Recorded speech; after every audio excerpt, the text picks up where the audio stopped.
டின்னருக்கு அப்புறமா 3 பேரும் ரொம்ப பதட்டமா காமன் ரூம்ல உட்காந்துருந்தாங்க. அங்க அவங்கள யாருமே கண்டுக்கல. ஹாரி கிட்ட சொல்றதுக்கு அங்க இருந்த யாருக்கும் எதுவும் இல்ல. அதை நினைச்சு அவன் ஒன்றும் புதுசா வருத்தப்படவும் போறதில்ல.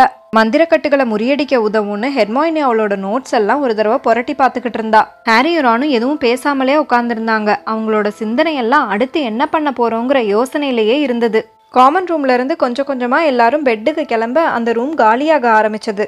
லே ஜார்டன் சோம்பல் முறிச்சுக்கிட்டே கொட்டாவி விட்டபடி அங்கிருந்து கிளம்புனதும் ரான் ஹாரி கிட்ட நீ போய் கிளாக் எடுத்துட்டு வந்துடு அப்படின்னு மெதுவான குரல்ல சொன்னான். ஹாரி மேல் தளத்துல இருந்த இருட்டான டாமெட்ரிய வந்து அடைஞ்சான். கிளாக் எடுத்துட்டு கிளம்புனப்போ கிறிஸ்மஸ் கிஃப்டா ஹாக்ரிட் கொடுத்த ஃப்ளூட் அவன் கண்ணில் பட்டது. ஃப்ளஃபியை தூங்க வைக்க உபயோகப்படும்னு யோசிச்சு அதையும் எடுத்துக்கிட்டு கீழே காமன் ரூம்க்கு ஓடி வந்து சேர்ந்தான். நாம கிளாக்கை இங்கே போட்டுக்கலாம். நம்ம 3 பேரையும் இது கவர் பண்ணுதான்னு செக் பண்ணிக்கணும். இல்லைன்னா ஃபிளிட்ச் என்னடா 2 கால் மட்டும் தனியா போகுதுன்னு யோசிச்சிருவாரு. நீங்க என்ன பண்ணிக்கிட்டு இருக்கீங்க அப்படின்னு ரூமோட கார்னர்ல இருந்து ஒரு குரல் வந்தது. அங்க கிடந்த ஒரு ஆர்ம் சேர்ல இருந்து எழுந்து நெவில் வெளிப்பட்டான். அவனோட கைகள்ல எப்படா தப்பிச்சு போலான்ற ஆர்வத்துல அவனோட தேர ட்ரெவர் உட்காந்துருந்தது. ஒன்னும் நெவில் ஒன்னும் இல்ல அப்படின்னு ஹாரி ரொம்ப அவசரமா அவனோட கிளாக்கை பின்பக்கமா மறைச்சபடியே பதில் சொன்னான். குற்ற உணர்ச்சியோட இருந்த அவங்களோட முகத்தை நெவில் பார்த்தபடியே நீங்க மறுபடியும் வெளியில போறீங்க அப்படின்னு சொன்னான். நோ நோ நோ நாங்க எங்கேயும் போகல அப்படின்னு சொன்ன ஹெர்மாயினி நீ ஏன் பெட்டுக்கு போகக்கூடாது அப்படின்னு கேட்டா. கதவை ஒட்டி கிடந்த தன் தாத்தாவோட கிளாக்கை ஹாரி ஒரு தடவை பார்த்தான். இதுக்கு மேல விரயம் பண்ண அவங்க கிட்ட நேரம் இல்ல. அநேகமா ஸ்னேப் இந்நேரம் ஃப்ளஃபியை பாட்டு பாடி தூங்க வச்சுக்கிட்டு இருப்பாருன்னு அவன் நினைச்சான். நீங்க வெளியில போக முடியாது, போனா நிச்சயமா மாட்டிப்பீங்க. கிரிஃபெண்டாருக்கு இதுக்கு மேலேயும் பிரச்சனை வேணாம் அப்படின்னு நெவில் சொன்னதை கேட்டு உனக்கு இப்ப சொன்னாலும் புரியாது, இது ரொம்ப முக்கியம் அப்படின்னு ஹாரி சொன்னான். ஆனா நெவில் இதை எப்படியாவது தடுத்து நிறுத்தியே தீருவேன்ற உறுதியான மனநிலையில உங்களை நான் போக விடமாட்டேன் அப்படின்னு சொல்லிக்கிட்டே வேகமா போய் போர்ட்ரைட் ஹோல் முன்னாடி நின்னான். நான் உங்க கூட சண்டை போடுவேன் அப்படின்னு அவன் சொன்னதும் ரான் கோபமாகி நெவில் அங்கிருந்து தள்ளிப்போ, முட்டாள்தனமா பண்ணாத, என்ன முட்டாள்னு சொல்லாத, இதுக்கு மேலேயும் நீங்க ரூல்ஸை பிரேக் பண்ணவே கூடாது, தப்பு பண்றவங்களை எதிர்த்து கேட்கணும்னு நீங்க தானே சொல்லி கொடுத்தீங்க அப்படின்னு அவன் சொன்னதும் ஆமா ஆனா அது எங்கள்கிட்டே இல்ல அப்படின்னு ரான் ரொம்ப எரிச்சல் அடைஞ்சு நெவில் நீ என்ன பண்ணிக்கிட்டு இருக்கன்னே உனக்கு புரியல அப்படின்னு சொல்லிட்டு அவனை நோக்கி ஒரு அடி எடுத்து வச்சான். நெவில் அவன் கையில இருந்து தேர ட்ரெவரை கீழே போட்டதும் அது கண் பார்வையில இருந்து மறைஞ்சு போயிடுச்சு. சரி அப்ப என்ன அடிச்சு போட்டுட்டு இங்க இருந்து போங்க அப்படின்னு சொல்லிக்கிட்டே நெவில் தன் கைகளை உயர்த்தி சண்டைக்கு தயாரா ஐ எம் ரெடி அப்படின்னு சொன்னதும் ஹாரி ஹெர்மாயினியை நோக்கி திரும்பி ஏதாவது பண்ணு அப்படின்னு பதட்டமா சொன்னான்.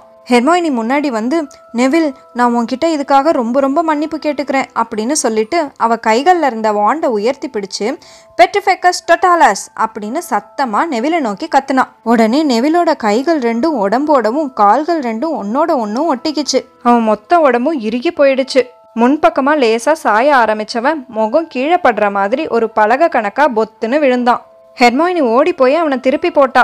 அவனோட தாடைகள் கூட இறுகி போயிட்டதால அவனால எதுவும் பேசக்கூட முடியல. கண்களை மட்டும் பயத்துல உருட்டிக்கிட்டு இருந்தான். என்ன பண்ணிருக்க அப்படின்னு ஹாரி கேட்டான். இது ஃபுல் பாடி பைண்ட் அப்படின்னு ஹெர்மாயினி ரொம்ப பரிதாபமா பதில் சொல்லிட்டு sorry Neville, I am really sorry, எங்களுக்கு வேற வழி தெரியல நெவில், நாங்க இதை பத்தி அப்புறமா உனக்கு எக்ஸ்பிளைன் பண்றோம் அப்படின்னு ஹாரி சொன்னான். நிச்சயமா நீ இதை அப்புறமா புரிஞ்சுப்ப நெவில் அப்படின்னு ரான் சொல்லிட்டு அவனை தாண்டி போய் கிளாக் எடுத்துக்கிட்டு அந்த இடத்துல இருந்து கிளம்புனாங்க. ஆனாலும் நெவிலை இப்படி தரையில அசைய முடியாதபடி போட்டு போறது அவங்களுக்கு ஏதோ நல்ல சகுனமாவே படல. அவங்களோட பதட்டமான மனநிலையில அவங்க முன்னாடி தென்பட்ட சிலைகளோட நிழல் கூட ஃபிளிட்சாவும் தூரத்துல இருந்து அடிச்ச காத்து சத்தம் பீவ்ஸ் மிதந்து வரதாவுமே தோணுச்சு.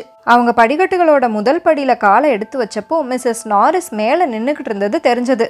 பேசாம ஒரு உதச்சிடலாமா அப்படின்னு ரான் சொன்னதை கேட்டு ஹாரி வேணான்னு தலையசைச்சான். அவங்க ரொம்ப கவனமா அதை கடந்து போனப்போ மிஸ்ஸஸ் நாரிஸ் அதோட பளிங்கு போன்ற கண்களை அவங்கள நோக்கி திருப்பிச்சு. ஆனா எதுவுமே பண்ணல.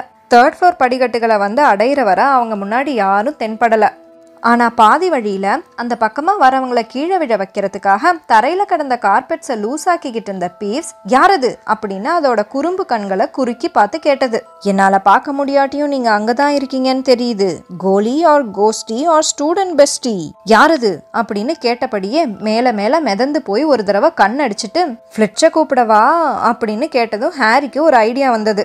பீவ்ஸ் அப்படின்னு கொஞ்சம் கரகரப்பான குரல்ல பிளட்டி பேரனுக்கு இன்விசிபிளா இருக்கிறதுக்கு காரணம் எதுவும் தேவையில்லை அப்படின்னு சொன்னான். அதை கேட்ட பீவ்ஸ் அதிர்ச்சியில காத்துல இருந்தே கீழே விழுந்து படிக்கட்டுகள்ல இருந்து ஒரு அடி உயரத்துல மிதந்தபடி சோ சாரி பிளட்டினஸ் மிஸ்டர் பேரன் சார், ஏன் தப்பு தான், நீங்க இன்விசிபிளா இருந்தாலும் நான் பார்க்காம போயிட்டேன், இந்த பீவ்ஸை மன்னிச்சிருங்க சார் அப்படின்னு சொன்னது.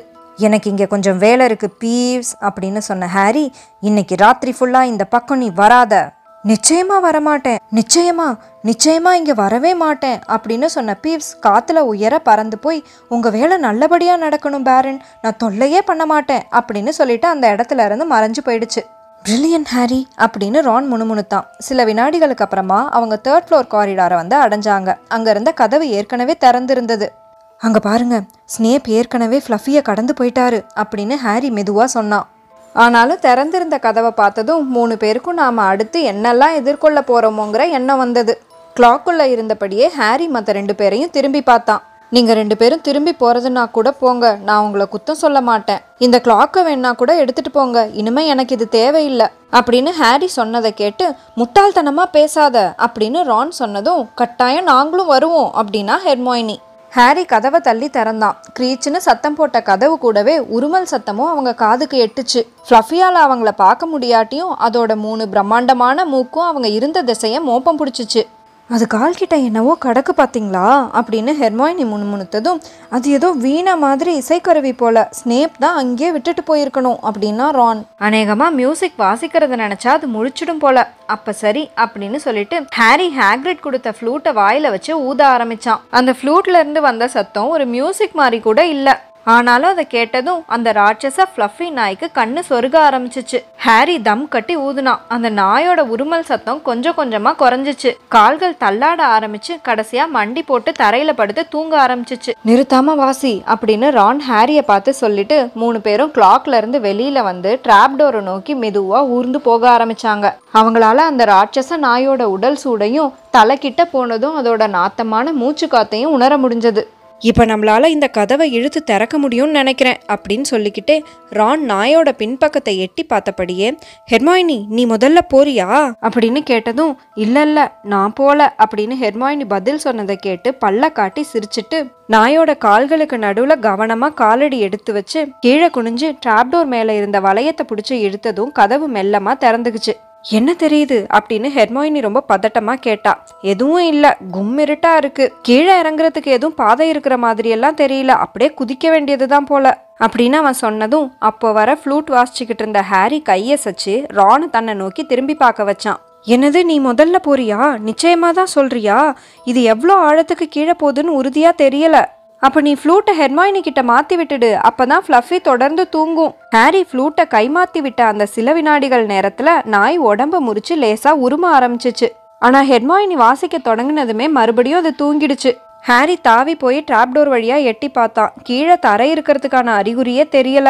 ஹாரி அந்த குழிக்குள்ள இறங்க ஆரம்பிச்சான். தன்னோட விரல் நுனிகளால அதோட விளிம்ப பிடிச்சு தொங்குனபடியே ரானை பார்த்து, எனக்கு ஏதாவது ஆகிடுச்சுன்னா என்னை பின்தொடர வேணாம், நேரா ஆந்தைகள் இருக்கிற இடத்துக்கு போய் ஹெட்விக் மூலமா டம்பிள்டோருக்கு செய்தி அனுப்பிடுங்க, சரியா அப்படின்னு அவன் கேட்டதும் ரான் சரின்னு பதில் சொன்னான். சில நிமிஷங்கள்ல உங்களை திரும்பி பார்ப்பேன்னு நினைக்கிறேன் அப்படின்னு சொன்னபடியே ஹாரி கையை விட்டுட்டு அந்த குழிக்குள்ள விழுந்தான். குளிர்ச்சியா ஈரப்பதமான காத்தை கிழிச்சுக்கிட்டு கீழே கீழே போய்கிட்டே இருந்தான். சட்டுன்னு தொப்புன்னு எது மேலேயோ விழுந்தான். ரொம்ப சாஃப்டான எது மேலேயோ. நல்லா உட்காந்து சுற்றுப்புறத்தை உணர ஆரம்பிச்சான். அந்த இடத்துல கண்களுக்கு வேலை இல்ல. கொஞ்சம் கொஞ்சமா ஒரு விதமான தாவரத்து மேலதான் உட்கார்ந்துருக்கோங்கிறத உணர முடிஞ்சது. பரவாயில்ல அப்படின்னு சொன்னபடியே டிராப்டோர் வழியா வந்த ரொம்ப மெல்லிசான வெளிச்சத்தை பார்த்தான். சாஃப்ட் லேண்டிங் தான், நீங்க குதிக்கலாம் அப்படின்னு கத்துனதும் ரான் ஹாரிக்கு பக்கத்துல தொப்புன்னு கீழே வந்து விழுந்தான். வந்ததும் அவன் கேட்ட முதல் வார்த்தையே இது என்னவா இருக்கும் அப்படிங்கிறது தான். தெரியல, ஏதோ ஒரு தாவரம் தான் போல அப்படின்னு சொல்லிக்கிட்டே கமான் ஹெர்மாயினி அப்படின்னு கத்துனதும் தூரத்துல ஃப்ளூட் சத்தம் நின்று அடுத்த நிமிஷம் வெடிச்சு செதற நாய் குலைக்கிற சத்தம். ஆனா ஹெர்மாயினி ஏற்கனவே குதிச்சு ஹாரியோட இன்னொரு பக்கம் வந்து விழுந்து சேர்ந்தா. ஸ்கூல்ல இருந்து பல மைல் தூரம் கீழே இருப்போம் போல அப்படின்னு அவ சொன்னதும், ஏதோ அதிர்ஷ்டவசமா இந்த பிளான்ட் இங்க இருக்கு அப்படின்னு ரான் சொன்னதை கேட்டு, அதிர்ஷ்டமா அப்படின்னு கத்துனபடியே, முதல்ல உங்க 2 பேர் மேலையும் என்ன இருக்குன்னு பாருங்க அப்படின்னு ஹெர்மாயினி கத்த ஆரம்பிச்சா. அவ சட்டுன்னு குதிச்சு எழுந்து அங்க இருந்த ஈரமான செவுத்த நோக்கி கை காலை உதச்சு போராடிக்கிட்டு இருந்தா. ஏன்னா அவ குதிச்ச அடுத்த நிமிஷமே அந்த தாவரம் அவளோட 2 கால்களையும் பாம்பு கணக்கா சுத்திக்க ஆரம்பிச்சிச்சு. ஹாரியும் ரானும் கவனிக்கிறதுக்கு முன்னாடியே அந்த தாவரம் அவங்க 2 பேர் கால்கள் மேலையும் படர்ந்து இறுக்கமா கட்டிடுச்சு. ஹெர்மாயினி கொஞ்சம் சீக்கிரமே சுதாரிச்சுக்கிட்டதால அந்த தாவரம் அவளை இறுக்கி கட்டுறதுக்கு முன்னாடியே அவ தப்பிச்சுக்கிட்டா. ஹாரி ரானும் கை காலை உதச்சு அது கூட போராடிக்கிட்டு இருக்கிறத அரண்டு போய் பார்த்துக்கிட்டு நின்னா. ஆனா எவ்வளோக்கு எவ்வளோ அது கூட அவங்க போராடுறாங்களோ அவ்வளோக்கு அவ்வளோ அது இறுக்கமா அவங்கள கட்டிக்கிட்டு இருந்தது. 2 பேரும் அசையாம இருங்க அப்படின்னு ஹெர்மைனி உரக்க சொல்லிட்டு, இது என்னன்னு எனக்கு தெரியும், இது டெவில் ஸ்னேர். ஐயோ ரொம்ப சந்தோஷம், இதுக்கு என்ன பேருன்னு தெரிஞ்சுக்கிட்டது எனக்கு ரொம்ப உதவியா இருக்கு அப்படின்னு கோவத்துல சீர்னபடியே பின்பக்கமா சாஞ்சு சாஞ்சு அது அவனோட கழுத்தை இருக்காம தவிர்த்துக்கிட்டு இருந்தான். முதல்ல நீ வாய மூடு, இதை எப்படி சாகடிக்கிறதுன்னு நான் ஞாபகப்படுத்தி பார்த்துட்டு இருக்கேன் அப்படின்னு ஹெர்மைனி சொன்னதும், சரி கொஞ்சம் சீக்கிரம் யோசி, என்னால மூச்சு விட முடியல அப்படின்னு ஹாரி திணறிக்கிட்டே அது கூட குத்து சண்டை போட்டுக்கிட்டு இருந்தான். அவனோட நெஞ்சு வர அதை இறுக்கிடுச்சு. டெவில் ஸ்னேர், ப்ரொஃபசர் ஸ்ப்ரவுட் என்ன சொன்னாங்கன்னா, இதுக்கு இருட்டும் ஈரப்பதமும் பிடிக்கும், அப்பனா நெருப்பு மூட்டணும் அப்படின்னு ஹாரி திணறிக்கிட்டே சொன்னான். ஆமா நிச்சயமா, ஆனா நம்ம இப்ப மரக்கட்டைக்கு எங்க போறது அப்படின்னு பதட்டத்துல கத்திக்கிட்டே ஹெர்மைனி கைய போட்டு முறுக்கிக்கிட்டு இருந்தா. உனக்கு என்ன பைத்தியம் பிடிச்சிடுச்சா அப்படின்னு கத்துனரான். நீ ஒரு சூனியக்காரி தானா இல்லையா? ஓ ஆமால அப்படின்னு சொன்னபடியே ஹெர்மைனி தன்னோட வாண்ட் எடுத்து கையை அசைச்சபடியே ஏதோ மந்திரத்தை உச்சரிச்சதும் ஸ்னேப் மேல பத்த வச்ச அதே நீல நிற ஜுவாலை அந்த தாவரத்து மேல சீறி பாஞ்சு போய் விழுந்தது. சில வினாடிகள் நேரத்திலேயே பசங்க 2 பேரும் தாவரத்தோட இருக்கும் குறைஞ்சதை உணர்ந்தாங்க. வெளிச்சமும் வெப்பமும் அதிகரிக்க அதிகரிக்க அது அவங்க உடம்புல இருந்து சுத்தமா கழண்டு போயிடுச்சு. நல்ல வேளை ஹெர்மைனி, நீயாவது ஹெர்பாலஜி கிளாஸை கவனிச்ச அப்படின்னு சொன்னபடியே ஹாரி அவன் முகத்துல இருந்த வியர்வையை தொடச்சபடியே ஹெர்மைனியை நோக்கி சுவர் கிட்ட எழுந்து போனான். ஆமா அப்படின்னு சொன்னான். நல்ல வேளை ஹாரி, உனக்காவது மண்டை குழம்பி போகாம இருந்தது. மரக்கட்டைக்கு எங்க போறதுன்னு கேட்டவ தானே நீ அப்படின்னு ஹெர்மைனியை பார்த்து சொல்லிட்டு ஹாரி சுட்டி காமிச்ச பாதைன்னு அங்க தென்பட்ட ஒரு கல்வழி பாதையில நடக்க ஆரம்பிச்சாங்க. அவங்களோட காலடி சத்தத்தையும் தாண்டி எங்கேயோ தண்ணி சொட்டுற சத்தம் கேட்டுச்சு. கொஞ்சம் சறுக்கலா கீழ் நோக்கி போன அந்த பாதை ஹாரிக்கு கிரிங்காட்ஸை ஞாபகப்படுத்தினது. அதனாலயோ என்னவோ அவனுக்குள்ள ஒரு பிடிக்காத உணர்வு. கூடவே பேங்கோட வால்ஸை டிராகன்ஸ் பாதுகாக்குங்கிற விஷயம் ஞாபகம் வந்தது. ஒருவேளை அவங்களுக்கு எதிர்த்தாப்புல டிராகன் வந்துடுச்சுன்னா, முழுசா வளர்ந்த டிராகன், நாபர்ட்டே போதுமான அளவுக்கு மோசமா தானே இருந்தது. ஏதோ சத்தம் கேட்கல அப்படின்னு ரான் முணுமுணுத்தான். ஹாரி உத்து கவனிச்சான். மேல இருந்து ஏதோ சலசல கலகலன்னு சத்தம் கேட்டுச்சு. ஒருவேளை ஏதோ ஆவியா இருக்குமோ தெரியல, ஆனா ஏதோ ரெக்க படபடக்கிற மாதிரி தோணுது. முன்னாடி ஏதோ வெளிச்சம் தெரியுது, ஏதோ நகர்ற மாதிரி இருக்கு அப்படின்னு பேசிக்கிட்டே அவங்க அந்த பாதை முடிகிற இடத்துக்கு வந்து சேர்ந்தாங்க. அவங்களுக்கு முன்னாடி ரொம்ப அற்புதமா ஒளி பொருந்திய ஒரு அறை, அதோட வளைந்த மேற்கூரையை அண்ணாந்து பார்த்தபடி நின்னாங்க. அது முழுக்க சின்ன சின்னதா ஏதோ தங்க நகை போல பறவைகள் ரெக்கைய சடசரத்துக்கிட்டே மொத்த ரூமையும் சுத்தி வந்தது. அந்த அறைக்கு நேர் எதிரில் நல்ல திடகாத்திரமான ஒரு மரக்கதவு. ஒருவேளை இந்த ரூமை கடந்து போனா இதுங்கெல்லாம் நம்மள தாக்க வருமோ அப்படின்னு ரான் கேட்டான். இருக்கலாம், ஆனா அதுங்க பார்க்க ரொம்ப உக்கிரமா ஒன்றும் இல்லை. ஆனா எல்லாம் ஒன்னா சேர்ந்து ஒரே நேரத்துல வந்துச்சுன்னா, அப்படி வந்தாலும் சரி நான் ஓட ஆரம்பிக்கிறேன் அப்படின்னு சொல்லிட்டு ஹாரி ஒரு ஆழமான பெருமூச்சு விட்டுட்டு தன்னோட கையை வச்சு முகத்தை மூடிக்கிட்டு அந்த ரூம்க்கு குறுக்க ஓட ஆரம்பிச்சான். எப்போ வேணா கூரான அழகாலையும் கால் நகத்தாலையும் தாக்கப்படலான்ற எதிர்பார்ப்புலயே ஓடினான். ஆனா அப்படி எதுவுமே நடக்கல. கதவு கிட்ட வந்து சேர்ந்ததும் அதோட கைப்பிடியை பிடிச்சு இழுத்தான். ஆனா அந்த கதவு பூட்டி இருந்தது. மத்த 2 பேரும் கதவை வந்து அடைஞ்சாங்க. கதவை நல்லா இழுத்து உலுக்கி கூட பாத்துட்டாங்க. ஆனா அதை அசைஞ்சு கொடுக்கற மாதிரி இல்ல. கதவை திறக்க வைக்கக்கூடிய ஹெர்மைனியோட அலோகமோரா மந்திரம் கூட வேலை பார்க்கல. சரி இப்போ என்ன பண்ணலாம் அப்படின்னு ரான் கேட்டான். இந்த பறவைங்க இதுங்க சும்மா இங்க டெக்கரேஷனுக்காக இருக்கிறதுக்கு வாய்ப்பு இல்லை அப்படின்னா ஹெர்மைனி. தலைக்கு மேல பறந்துகிட்டு இருந்த அந்த பறவைங்களை உத்து பார்த்தாங்க. நல்ல பளபளப்பா தெரிஞ்சது. இதுங்க பறவைங்க இல்ல அப்படின்னு ஹாரி சட்டுன்னு சொன்னான். இதுங்க சாவி, ரெக்க வச்ச சாவி, நல்லா உத்து பாருங்க. அப்படியாதான் இருக்கணும் அப்படின்னு சொல்லிக்கிட்டே அவன் அந்த ரூமை சுத்தி முத்தி பாத்துக்கிட்டு இருந்தப்போ மத்த 2 பேரும் கண்ணை சிமிட்டி சிமிட்டி மேல பறந்துட்டு இருந்த சாவிகளை பாத்துட்டு இருந்தாங்க. இங்க பாருங்க ப்ரூம் ஸ்டிக்ஸ், நாம பறந்து போய் தான் இந்த கதவோட சாவியை பிடிக்கணும். ஆனா இங்கதான் 100கணக்கான சாவிகள் பறக்குதே. ரான் வேகமா போய் அந்த கதவை ஆராய்ஞ்சு பார்த்தான். அநேகமா நல்ல பெரிய பழங்கால சாவி, வெள்ளி நிற கைப்பிடி வச்சதுதான் நமக்கு வேணும். 3 பேரும் ப்ரூம் ஸ்டிக்ஸ் எடுத்துக்கிட்டு காலை தரையில உதைச்சு மேல போய் சாவிகளுக்கு நடுவுல பறக்க ஆரம்பிச்சாங்க. சாவிகள்லாம் கையில மாட்டுது. ஆனா அதுங்க மந்திரிக்கப்பட்டிருந்ததாலேயோ என்னவோ டக்குன்னு கையில இருந்து நழுவி போயிடுது. அதுங்களை பிடிக்கிறதுக்கு சாத்தியமே இல்லைன்னு தோணுச்சு. எல்லாத்துக்கும் ஒரு காரணம் இல்லாமலா இருக்கும். ஹாரி இந்த நூற்றாண்டோட இளைய சீக்கர். மற்றவங்க கண்ணுக்கு லேசில படாத விஷயத்த கூட கண்டுபிடிக்கிற சாமர்த்தியம் உள்ளவன். சில நிமிஷங்கள் அந்த வானவில் ரெக்கைகளுக்கு நடுவுல பறந்து வந்ததுல லேசா ஒரு ரெக்க வளைஞ்சபடி இருந்த ஒரு பெரிய வெள்ளி நிற சாவி அவன் கண்ணுக்கு பட்டுச்சு. அநேகமா அது ஏற்கனவே பிடிபட்டு அந்த உறுதியான கதவை திறக்க உபயோகப்படுத்தப்பட்டிருக்கணும். அதுதான் அப்படின்னு மற்ற 2 பேருக்கும் ஹாரி சுட்டி காமிச்சான். அந்த பெரிய சாவி அங்க பாருங்க, நல்ல பளிச்சுன்னு நீல நிற ரெக்கையோட. அதோட ரெக்கையில ஒண்ணு கொஞ்சம் நசுங்கி வளைஞ்சு போயிருக்கு. ரான் வேகமா ஹாரி காமிச்ச திசையில பறந்து போனதுல சீலிங்ல மோதி ப்ரூம்ல இருந்து கிட்டத்தட்ட கீழே விழ பார்த்துட்டான். நாம அதை சுத்தி வளைக்கணும் அப்படின்னு சொன்னபடியே ஹாரி அந்த நசுங்கி போன ரெக்க உள்ள சாவியில இருந்து கண்ணை எடுக்காம, ரான் நீ மேல இருந்து பறந்து வா, ஹெர்மோயினி நீ கீழே இருந்து பறந்து வந்து அது இன்னும் கீழே போகாம தடுத்துடு, நான் அதை பிடிக்க முயற்சி பண்றேன் சரியா அப்படின்னு சொன்னதும் ரான் டைவ் அடிச்சு மேல இருந்து பறந்து வந்தான். ஹெர்மோயினி சீறி பாஞ்சு கீழே இருந்து போனான். ஆனா அந்த சாவி 2 பேர்கிட்டையும் போக்கு காமிச்சிடுச்சு. ஹாரி சல்லு சல்லுன்னு பறந்து அந்த சாவியை பின்தொடர்ந்து போனான். அது செவுரை நோக்கி போச்சு. அவன் லேசா முன்பக்கமா சாஞ்சு போனான். சட்டுன்னு மோசமா ஏதோ நசுங்குற மாதிரியான சத்தம். அவன் ஒத்த கையால அந்த சாவியை செவுரோட செவுரா வச்சு அழுத்திட்டான். ரானும் ஹெர்மோயினியும் சந்தோஷத்துல துள்ளி குதிச்சாங்க. 3 பேரும் வேகமா தரையிறங்கினாங்க. ஹாரி அந்த கதவை நோக்கி வேகமா ஓடுனான். அந்த சாவி அவன் கையில இருந்து பறந்து போக துடிச்சுக்கிட்டு இருந்தது. அவன் அந்த கதவுக்குள்ள நுழைச்சு திருப்பினான். அது வேலை பார்த்தது.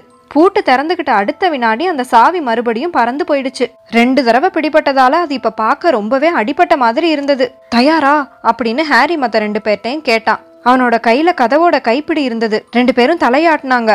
அவன் அந்த கதவை இழுத்து திறந்தான்.